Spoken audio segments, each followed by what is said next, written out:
Pertanyaannya, Assalamualaikum. Waalaikumsalam warahmatullahi wabarakatuh. Mau tanya katanya, bagaimana hukumnya kawin kontrak menurut agama Islam? Baik, silakan Ustadz bisa langsung ditanggapi terkait hukum kawin kontrak dalam Islam. Silakan Ustadz. Waalaikumsalam warahmatullahi wabarakatuh.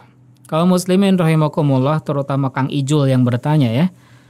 Kawin kontrak di dalam fikih Islam diistilahkan sebagai nikah mut'ah. Yang dimaksud dengan nikah mut'ah itu adalah seorang lelaki menikah dengan seorang wanita dalam batas waktu tertentu dengan sesuatu pemberian kepadanya berupa harta, makanan, pakaian atau lainnya. Jika masanya telah selesai, maka dengan sendirinya mereka berpisah tanpa kata tolak dan tanpa warisan. Bentuk pernikahan ini, seseorang datang kepada seorang wanita tanpa harus ada wali atau saksi. Kemudian mereka membuat kesepakatan mahar atau upah dan menentukan batas waktu tertentu, misalnya 3 hari atau lebih atau kurang. Biasanya memang tidak lebih dari 45 hari. Ya, dengan ketentuan tidak ada mahar kecuali yang telah disepakati, tidak ada nafkah, tidak ada saling mewariskan, dan tidak ada iddah kecuali istibra, yaitu 1 kali haid bagi wanita menopause, 2 kali haid bagi wanita biasa, dan 4 bulan 10 hari bagi suaminya meninggal, dan tidak ada nasab kecuali memang disyaratkan. Nah, model pernikahan seperti ini sangat masyhur di kalangan aliran Syiah Imamiyah yang ada sekarang ini. Jadi rukun nikah mut'ah menurut Syiah Imamiyah ada 4. Sighat, calon istri, mahar, jangka waktu tertentu.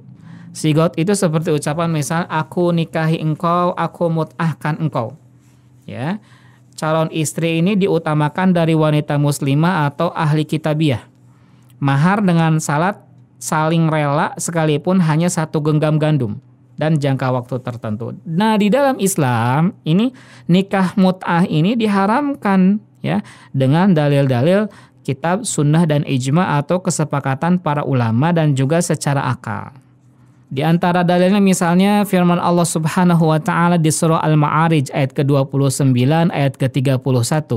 Dan orang-orang yang memelihara kemaluan mereka illa ala azwajihim aw ma malakat aymanuhum fa innahum khairu malumin, kecuali terhadap istri-istri mereka atau budak-budak yang mereka miliki, maka sesungguhnya mereka dalam hal ini tidak tercela. Faman ibtagha wara'a dzalika faulaika humul adun, kata Allah Subhanahu wa taala. Barang siapa mencari yang dibalik itu, maka mereka itulah orang-orang yang melampaui batas. Allah menerangkan sebab disahkan hubungan badan hanya melalui 2 cara, yaitu nikah yang sahih dan perbudakan. Sedangkan wanita mut'ah bukan istri, bukan pula budak. Allah berfirman di dalam surah An-Nisa ayat ke-25, siapa di antara kalian, yaitu orang merdeka yang tidak cukup perbelanjaannya untuk menikahi wanita merdeka yang beriman, ia boleh menikahi wanita yang beriman dari kalangan budak-budak yang kalian miliki.